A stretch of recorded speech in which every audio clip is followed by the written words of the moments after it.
नमस्कार, सुप्रभात। आप देख रहे हैं खबर दिल्ली और समय हो चला है दिल्ली की 25 बड़ी खबरों को जानने का। इससे पहले यदि आप वीडियो को लाइक नहीं किए हैं तो लाइक कर दीजिए और चैनल को सब्सक्राइब कर लीजिए। तो आइए एक नजर डालते हैं 25 बड़ी खबरों पर फटाफट अंदाज में। दिल्ली में रूफटॉप सोलर पैनल लगाना होगा और सस्ता। सरकार दे सकती है 5 साल की प्रोत्साहन राशि एडवांस। दिल्ली सरकार पीएम सूर्य घर मुफ्त बिजली योजना के तहत रूफटॉप सोलर पैनल लगाने के लिए प्रोत्साहन राशि का अग्रिम भुगतान करने पर विचार कर रही है। इससे उपभोक्ताओं पर पड़ने वाले वित्तीय बोझ को कम किया जा सकेगा और दिल्ली में सौर ऊर्जा को बढ़ावा मिलेगा। इसके अंतर्गत 3 किलोवाट क्षमता का रूफटॉप सोलर पैनल लगाने पर केंद्र सरकार से 78,000 रुपये के साथ ही दिल्ली सरकार द्वारा 30,000 रुपये यानी कुल 1,08,000 रुपये की सब्सिडी मिलती है। आजादी के बाद पहली बार 17 अगस्त से होने जा रही जातिगत जनगणना पूछी जाएगी। माता पिता की जानकारी जाने पूरा शेड्यूल। सोशल मीडिया पर आरक्षण हटाने के लिए चल रही मुहिम के बीच भारत में 8वीं जनगणना जाति के आधार पर करने का निर्णय लिया गया। नोटिफिकेशन के मुताबिक घर घर जाकर जनसंख्या की गिनती शुरू होने से पहले 17 अगस्त से 31 अगस्त तक खुद जानकारी भरने का विकल्प होगा। शुरुआत बर्फबारी वाले क्षेत्रों से होगी, जबकि अन्य राज्यों में जनसंख्या गणना का चरण अगले साल पूरा होने की संभावना है। दिल्ली में यातायात नियम तोड़ने वालों की होगी काउंसलिंग। 872 ट्रैफिक पाठशालाओं में 17,420 चालकों को किया जागरूक। ट्रैफिक नियम तोड़ने वाले वाहन चालकों पर सिर्फ चालान की कार्रवाई करने के बजाय अब उन्हें उनकी गलती और उससे होने वाले खतरे के बारे में भी समझाया जा रहा है। ट्रैफिक पुलिस ने सड़क सुरक्षा को मजबूत करने और वाहन चालकों के व्यवहार में बदलाव लाने के लिए सभी ट्रैफिक सर्किलों में ट्रैफिक पाठशाला शुरू की है। अब तक पूरी दिल्ली में 872 ट्रैफिक पाठशालाएं आयोजित की जा चुकी है। इनमें ट्रैफिक नियम तोड़ने वाले 17,420 वाहन चालकों की काउंसलिंग और उन्हें जागरूक करने के साथ चालान भी किया गया है। दिल्ली सरकार का छात्रों का बड़ा तोहफा। 12वीं के मेधावियों को मिलेगी मुफ्त जेईई नीट की आवासीय कोचिंग। दिल्ली सरकार ने 12वीं के मेधावी विज्ञान छात्रों के लिए मुफ्त 1 वर्षीय आवासीय जेईई और नीट कोचिंग की घोषणा की है। इस योजना में चयनित छात्रों को पुणे में कोचिंग के साथ रहने और भोजन की सुविधा भी निःशुल्क मिलेगी। भारत मंडपम में 6 अगस्त से लगेगा भारतीय अंतर्राष्ट्रीय फुटवियर मेला। चीन ताइवान की कंपनियां भी होंगी शामिल। 10वां भारतीय अंतर्राष्ट्रीय फुटवियर मेला 6 से 8 अगस्त तक भारत मंडपम में आयोजित होगा। यह 3 दिवसीय B2B मेला ITPO द्वारा आयोजित किया जा रहा है, जिसमें देश विदेश की कंपनियां हिस्सा लेंगी और 15,000 से अधिक आंगू तक आने की उम्मीद है। बता दें कि इस वर्ष मेले में चीन और ताइवान समेत विदेशी कंपनियों की महत्वपूर्ण हिस्सेदारी देखने को मिलेगी, जिससे भारतीय फुटवियर उद्योग को अंतर्राष्ट्रीय तकनीकों और नए वैश्विक रुझानों से जुड़ने का बड़ा अवसर मिलेगा। राष्ट्रपति मुर्मू ने किया गोपबंधु दास की प्रतिमा का अनावरण। लोक सेवा और राष्ट्रभक्ति के योगदान को किया याद। लाजपत नगर स्थित लाजपत भवन में सोमवार को राष्ट्रपति द्रौपदी मुर्मू ने स्वतंत्रता संग्राम सेनानी व लोक सेवा के मंडल के अध्यक्ष रहे उत्कलमणि गोपबंधु दास की प्रतिमा का अनावरण किया। इससे पूर्व उन्होंने लोक सेवा के मंडल के संस्थापक व महान स्वतंत्रता संग्राम सेनानी लाला लाजपत राय की प्रतिमा पर माल्यार्पण कर श्रद्धासुमन अर्पित किए। बता दें कि गोपबंधु दास उड़ीसा के महान स्वतंत्रता संग्राम सेनानी, समाज सुधारक, शिक्षाविद और पत्रकार थे, जिनका जीवन लोक सेवा, राष्ट्रभक्ति और मानवता की प्रेरणा का अद्भुत उदाहरण है। राजधानी दिल्ली में उनकी पहली प्रतिमा स्थापित की गई। कांस्य की यह प्रतिमा 75 किलोग्राम वजनी है। दिल्ली के 4 प्रमुख रेलवे स्टेशनों पर लागू होगा पार्किंग कम स्टेकिंग मॉडल। पार्सल सेवा होगी अधिक व्यवस्थित। दिल्ली के प्रमुख रेलवे स्टेशनों पर पार्सल केंद्रों के बाहर अव्यवस्थित पार्किंग और माल रखने की समस्या को दूर करने के लिए पार्किंग कम स्टेकिंग कॉन्ट्रैक्ट मॉडल लागू किया जा रहा है। यह नई व्यवस्था वाहनों की व्यवस्थित पार्किंग और पार्सल की सुरक्षित स्टेकिंग सुनिश्चित करेगी, जिससे चोरी और नुकसान में कमी आएगी।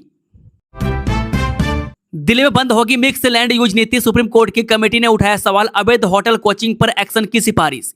राजधानी दिल्ली के रिहायशी इलाकों में बढ़ रही व्यावसायिक गतिविधियों पर सुप्रीम कोर्ट की ओर से गठित मॉनिटरिंग कमेटी ने चिंता जाहिर की है। साथ ही इस पर त्वरित कार्रवाई की मांग करते हुए सुप्रीम कोर्ट में अपनी रिपोर्ट जमा कर दी है। दिल्ली के हौजरानी अग्निकांड और लखनऊ कोचिंग सेंटर हादसे का जिक्र करते हुए कहा कि रिहायशी संपत्तियों में व्यावसायिक गतिविधियां बढ़ रही है, जहां अग्निशमन से बचाव के इंतजामों की अनदेखी से बड़े हादसों का खतरा है। अब 9 पकड़े जाएंगे, 9 ही शेल्टर में रहेंगे कुत्ते। सिर्फ 1% ही नसबंदी से बचेंगे। दिल्ली हाईकोर्ट का बड़ा आदेश। दिल्ली हाईकोर्ट ने सोमवार को एमसीडी और उत्तरी दिल्ली नगर पालिका परिषद को निर्देश दिया है कि वे अपने अपने इलाकों में एक वार्ड की पहचान करें और वहां आवारा कुत्तों की नसबंदी और टीकाकरण के लिए एक कैंप लगाएं। न्यायमूर्ति दिनेश मेहता व न्यायमूर्ति रजनीश कुमार गुप्ता की पीठ ने कहा कि यह एक पायलट प्रोजेक्ट के तौर पर किया जाएगा। अदालत ने आदेश दिया कि संबंधित इलाकों में कैंप के बारे में पहले से प्रचार किया जाए और बड़े पैमाने पर पोस्टर लगाए जाए। दिल्ली में 193 करोड़ से बनेगी अत्याधुनिक मुर्गा मंडी, 120 प्रोसेसिंग यूनिट और 100 थोक दुकानें होंगी तैयार। गाजीपुर में लगभग 193 करोड़ रुपए की लागत से 15 एकड़ क्षेत्र में अत्याधुनिक मुर्गा मंडी का निर्माण किया जा रहा है। इसमें 100 थोक व्यापारियों की दुकान और 120 प्रोसेसिंग इकाई विकसित की जा रही है। इस वर्ष के अंत तक इसका निर्माण कार्य पूरा करने का लक्ष्य रखा गया। यहाँ की फल, सब्जी और फूल मंडी में भी किसानों और व्यापारियों की बेहतर सुविधाएं उपलब्ध होगी। दिल्ली में सर्कुलर इकोनॉमी को नई उड़ान, सीएम रेखा गुप्ता ने किया पुराने कपड़ों के दान केंद्र अर्पण का उद्घाटन। दिल्ली सरकार ने राजधानी को स्वच्छ और हरित बनाने के लिए अर्पण नामक पुराने कपड़ों के दान केंद्र का उद्घाटन किया है। मुख्यमंत्री रेखा गुप्ता द्वारा पंजाबी बाग वेस्ट मेट्रो स्टेशन पर शुरू की गई यह पहल वैज्ञानिक वेस्ट मैनेजमेंट और सर्कुलर इकोनॉमी को बढ़ावा देगी। राजधानी दिल्ली को अधिक स्वच्छ, हरित और सतत बनाने की दिशा में दिल्ली सरकार ने एक अभिनव पहल की शुरुआत की है।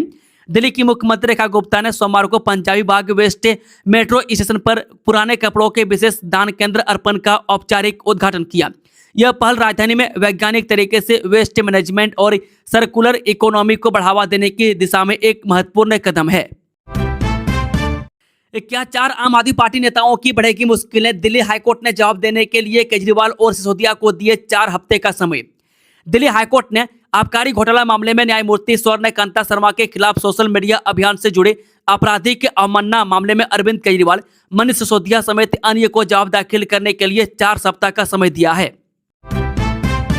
दिल्ली सरकार के रडार पर क्यों आया रोहिणी का नामी स्कूल? टेक ओवर लेने की तैयारी, डीओई ने थमाया नोटिस।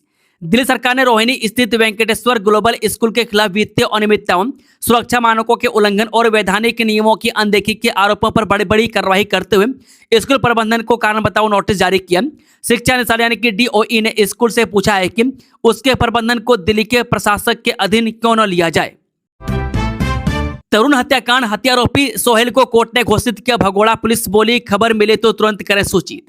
पश्चिमी दिल्ली के उत्तम नगर के हस्तस्थाल में होली की रात हुए तरुण हत्याकांड में फरार चल रहे आरोपित सोहेल को द्वारका स्पेशल कोर्ट ने भगोड़ा यानी कि प्रोक्लेम्ड ऑफेंडर घोषित कर दिया। अदालत ने माना कि बार बार प्रयासों के बावजूद वह न्यायिक प्रक्रिया से बचता रहा। मामले में सह आरोपित रफीक पहले ही आत्मसमर्पण कर चुका है, जबकि सोहेल अब भी फरार है। एयर टर्बुलेंस से हवा में 300 फीट नीचे आया एयर इंडिया का विमान, चीख पुकार के बीच 10 यात्री समेत 14 लोग घायल। एयर इंडिया ने मंगलवार को पुष्टि की कि मंगलवार को फुकेट से दिल्ली जा रही फ्लाइट AI 2379 को क्रूज के दौरान अशांति का सामना करना पड़ा, जिससे ऊंचाई में पल भर का बदलाव हुआ। बताया जा रहा है कि फ्लाइट में 134 यात्री सवार थे। प्राप्त जानकारी के अनुसार AI 2379 में मंगलवार सुबह हवा में अचानक टर्बुलेंस होने से 10 यात्री और 4 क्रू मेंबर घायल हो गए। विमान जब दिल्ली में लैंडिंग की तैयारी में था या क्रूज चरण में था, तभी अचानक विमान की ऊंचाई में एकाएक गिरावट यानी कि एल्टीट्यूड ड्रॉप दर्ज की गई। टर्बुलेंस का यह दौर लगभग 2 से 3 मिनट तक चला। व्यापारियों और पर्यटकों की मौज, दिल्ली दमन के बीच सीधी हवाई सेवा शुरू, IGI से 9वीं डायरेक्ट फ्लाइट। दिल्ली और दमन के बीच एलायंस एयर द्वारा सीधी उड़ानों की शुरुआत के साथ ही IGI एयरपोर्ट का घरेलू नेटवर्क बढ़कर 90 गंतव्यों तक पहुंच गया, जिसमें खजुराहो और जैसलमेर जैसे मौसमी शीतकालीन गंतव्य भी शामिल हैं। दमन के जुड़ने के साथ ही दिल्ली एयरपोर्ट भारत का एकमात्र ऐसा एयरपोर्ट बन गया जो देश के 36 में से 32 राज्यों और केंद्र शासित प्रदेशों को सीधी कनेक्टिविटी प्रदान करता है। यह नई सेवा दादरा और नगर हवेली तथा दमन और दीप केंद्र शासित प्रदेश की कनेक्टिविटी को मजबूत करती है और भारत सरकार के क्षेत्रीय हवाई संपर्क के विजन को आगे बढ़ाती है। इस रूट के शुरू होने से आम लोग, व्यापारियों और पर्यटकों के लिए दमन के समुद्र तटों, पुर्तगाली विरासत और आतिथ्य क्षेत्र तक पहुंच आसान हो गई है। सरचार्ज माफ होने पर भी क्यों पानी का बिल नहीं भर रहे दिल्ली वाले? सिर्फ 32% उपभोक्ताओं ने उठाया छूट का लाभ। दिल्ली सरकार की पानी बिल जुर्माना माफी योजना का लाभ केवल 32.6% उपभोक्ताओं ने उठाया, जबकि इसकी अंतिम तिथि 15 अगस्त है। उपभोक्ता भारी भरकम बिलों और जल बोर्ड कार्यालयों में सुनवाई न होने से परेशान है। इसका मूल कारण उपभोक्ताओं को भेजा गया भारी भरकम बिल है। जुर्माना व सरचार्ज माफ करने के बाद भी पानी बिल की राशि अधिक है। इसे ठीक कराने के लिए वह जल बोर्ड के कार्यालय का चक्कर लगा रहे हैं, लेकिन उनकी सुनवाई नहीं हो रही है। दिल्ली में कॉकरोच जनता पार्टी फाउंडर अभिजीत दिपके पर एफआईआर दर्ज। सोशल मीडिया इन्फ्लुएंसर फैजान ने लगाए गए संगीन आरोप। Social media influencer Faizan Ansari ने सीजेपी यानी कि कॉकरोच जनता पार्टी के संस्थापक अभिजीत दिपके के खिलाफ दिल्ली पुलिस में लिखित शिकायत दर्ज कराई है। अंसारी का आरोप है कि दिपके के लोगों ने उन पर हमला किया। फैजान अंसारी ने कहा, आज मैंने कॉकरोच जनता पार्टी के संस्थापक अभिजीत दिपके के खिलाफ दिल्ली डीसीपी के पास लिखित शिकायत दर्ज कराई है, क्योंकि मेरे पास सबूत है कि उनके लोगों ने मुझ पर हमला किया। मुझे पुणे और औरंगाबाद में हमले का सामना करना पड़ा। इन घटनाओं को लेकर पहले से ही 2 मामले दर्ज हैं। मैं चाहता हूं कि दिल्ली पुलिस तुरंत दिपके को गिरफ्तार करे। झारखंड की बेटी को शादी के नाम पर 1 लाख में बेचा। दिल्ली में मानव तस्करी गिरोह का पर्दाफाश। दिल्ली और झारखंड पुलिस ने संयुक्त कार्रवाई में मानव तस्करी के एक बड़े नेटवर्क का भंडाफोड़ किया। इस अभियान में 2 नाबालिग लड़कियों को बचाया गया, जिनमें से एक को शादी के नाम पर बेचा गया था। दिल्ली और झारखंड पुलिस की संयुक्त कार्रवाई ने मानव तस्करी के एक घिनौने नेटवर्क का भंडाफोड़ किया। पिछले 48 घंटों से जारी ताबड़तोड़ छापेमारी के बाद 15 वर्षीय नाबालिग बच्ची को रानी बाग से सुरक्षित मुक्त कराया गया है। दिल्ली चिड़ियाघर में लौटेगी रौनक। 30 साल बाद दिखेगा माउस, डियर और 2943 नए वन्यजीवों की होगी एंट्री। दिल्ली चिड़ियाघर में 109 नई प्रजातियों के 2943 वन्यजीव लाने की योजना है, जिससे कुल प्रजातियां 201 हो जाएंगी। केंद्र सरकार की 3 करोड़ 78 लाख रुपए की आधुनिकीकरण योजना से चिड़ियाघर की रौनक लौटेगी और जैव विविधता बढ़ेगी। 10 साल पुराने बिल्डिंग नियम बदलने होंगे। दिल्ली को वर्ल्ड क्लास सिटी बनाने के लिए मॉनिटरिंग कमेटी का सुझाव। मॉनिटरिंग कमेटी ने कई महीने बाद रियासी और कमर्शियल इलाकों में हो रहे अवैध निर्माण व मालवीय नगर में हुई आगजनी की घटना पर रिपोर्ट तैयार की है। रिपोर्ट में कहा गया है कि दिल्ली को वर्ल्ड क्लास सिटी बनाने के लिए सुरक्षित बिल्डिंग इंफ्रास्ट्रक्चर बनाना जरूरी है। इसके लिए पुराने बिल्डिंग बायलॉज और मास्टर प्लान में बदलाव की जरूरत बताई गई है। कमेटी का कहना है कि ऊंची रिहायशी और कमर्शियल इमारतों की सुरक्षा की निगरानी के लिए लागू यूनिफाइड बिल्डिंग बायलॉज अब 10 साल पुराने हो चुके हैं। वहीं नया मास्टर प्लान अब तक लागू नहीं हो पाया है। एजुकेशन और रिजर्वेशन को लेकर जंतर मंतर पर होगा आंदोलन, परमिशन मिली, अब दिल्ली पुलिस ने बताई असल सच्चाई। एजुकेशन और रिजर्वेशन को लेकर दिल्ली के जंतर मंतर पर एक और प्रोटेस्ट की तैयारी है। सोशल मीडिया पर दावा किया जा रहा है कि 21 अगस्त को प्रदर्शन के लिए दिल्ली पुलिस ने परमिशन दे दी है। हालांकि दिल्ली पुलिस ने इन दावों को पूरी तरह से गलत और भ्रामक बताया है। मंगलवार को सोशल मीडिया प्लेटफॉर्म एक्स पर डीसीपी दिल्ली ने अपने आधिकारिक सोशल मीडिया हैंडल से पोस्ट करते हुए लिखा, संबंधित संगठन की ओर से प्रदर्शन के लिए एक आवेदन दिया गया था, जिसकी केवल प्राप्ति रसीद जारी की गई थी। पुलिस ने स्पष्ट किया है कि इस रसीद को किसी भी प्रकार की अनुमति नहीं माना जा सकता। छत और धूप आपकी खर्च जीरो, क्या है सरकार का सोलर मास्टर प्लान, कितने रुपये मिलेगी सब्सिडी, जाने सारी जानकारी। घर की छत पर रूफटॉप सोलर लगवाने का शुरुआती खर्च जीरो हो सकता है। दिल्ली सरकार सोलर पॉलिसी में बदलाव कर अगले 5 साल का इंसेंटिव पहले ही देने की योजना बना रही है। सरकार के सूत्रों की माने तो सोलर पॉलिसी में इस बदलाव को लेकर कैबिनेट प्रस्ताव तैयार हो चुका है, जिसे ऊर्जा मंत्री आतिशी सूद ने हरी झंडी दे दी है। यह प्रस्ताव जल्द ही कैबिनेट में रखा जाएगा। इलेक्ट्रिक व्हीकल पॉलिसी 2026 की धमाकेदार शुरुआत, जुलाई में 10,000 व्हीकल रजिस्टर, इस साल का सबसे बड़ा आंकड़ा। दिल्ली सरकार की नई इलेक्ट्रिक व्हीकल पॉलिसी लागू होने के बाद राजधानी में इलेक्ट्रिक गाड़ियों की बिक्री और रजिस्ट्रेशन में तेजी देखने को मिली है। जुलाई में दिल्ली में 10,719 से प्योर इलेक्ट्रिक व्हीकल गाड़ियों का रजिस्ट्रेशन हुआ है। यह 2026 में किसी एक महीने में अब तक का सबसे अधिक आंकड़ा है। आंकड़ों के मुताबिक जून में 9,296 इलेक्ट्रिक व्हीकल रजिस्टर हुई थी, जबकि जुलाई में यह संख्या बढ़कर 10,719 हो गई। पिछले साल जुलाई 2025 में यह आंकड़ा 6,414 था। डॉग बाइट्स पर दिल्ली हाईकोर्ट सख्त, हर वार्ड में नसबंदी और रेबीज वैक्सीनेशन का आदेश। दिल्ली में कुत्तों के काटने की घटनाओं पर सख्त रुख अपनाते हुए दिल्ली हाईकोर्ट ने एमसीडी और एनडीएमसी को हर नगर निगम वार्ड में नसबंदी और एंटी रेबीज वैक्सीनेशन का पायलट अभियान शुरू करने का सोमवार को आदेश दिया। कोर्ट ने कहा कि इसकी शुरुआत कनॉट प्लेस और इंडिया गेट जैसे अधिक भीड़ भाड़ वाले इलाकों से की जाए और बाद में पूरे शहर में इसे लागू किया जाए। कोर्ट ने कहा कि हर वार्ड में विशेष कैंप लगाकर कुत्तों की नसबंदी और टीकाकरण किया जाए। कोर्ट ने कहा कि उन्हें केवल इलाज, नसबंदी और वैक्सीनेशन के लिए पकड़ा जाएगा और प्रक्रिया पूरी होने के बाद उसी इलाके में छोड़ दिया जाएगा। में हाईकोर्ट ने animal birth control expert Gauri Maulekhi को एमिकस क्यूरी नियुक्त किया। एमसीडी को हलफनामा दाखिल करने का निर्देश दिया गया। अगली सुनवाई 1 सितंबर को होगी। पेट्रोल चोर कहां मिलेंगे? बीजेपी के दफ्तर में। दिल्ली की सड़कों पर फिर गूंजे नारे। एथेनॉल विवाद पर पीएम आवास की ओर आपका पैदल मार्च। दिल्ली की सड़कों हवाओं में एक बार फिर प्रोटेस्ट और मार्च की गंध घुल चुकी है। आज दिल्ली की सड़कों पर मंगलवार के दिन कोई E20 यानी 20% एथेनॉल मिश्रित पेट्रोल को लेकर सियासी गर्मी देखने को मिल रही है। और ये गर्मी दिल्ली के पूर्व सीएम अरविंद केजरीवाल और आप के नेताओं के सड़कों पर उतरने की गर्मी है। आम आदमी पार्टी के राष्ट्रीय संयोजक और दिल्ली के पूर्व सीएम अरविंद केजरीवाल ने पार्टी के कई वरिष्ठ नेताओं और कार्यकर्ताओं के साथ प्रधानमंत्री मोदी के आवास की ओर मार्च से निकाला। इस दौरान कार्यकर्ताओं ने जोरदार नारेबाजी की। भीड़ से लगातार आवाजें उठी, बंद करो, एथेनॉल खरीदना बंद करो, पेट्रोल चोर कहां मिलेंगे बीजेपी के दफ्तर में, तेल चोरी बंद करो और पेट्रोल चोरी बंद करो। स्टेशनों पर बढ़ाई महिला सुरक्षा कर्मियों की संख्या। 1 महीने तक 3 लेवल की सिक्योरिटी में रहेंगे रेलवे स्टेशन। 15 अगस्त की खास तैयारियां। राजधानी के प्रमुख रेलवे स्टेशनों पर अगले 1 महीने तक सुरक्षा व्यवस्था पूरी तरह हाई अलर्ट मोड में रहेगी।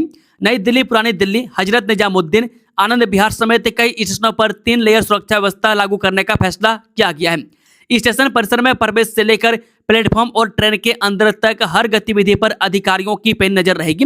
अतिरिक्त सुरक्षा कर्मियों की संख्या भी बढ़ाई गई है। दिल्ली पुलिस की स्पेशल सेल का बड़ा एक्शन। अवैध हथियारों की सप्लाई करने वाले अंतर्राज्यीय गैंग का भंडाफोड़। सरगना समेत 8 गिरफ्तार।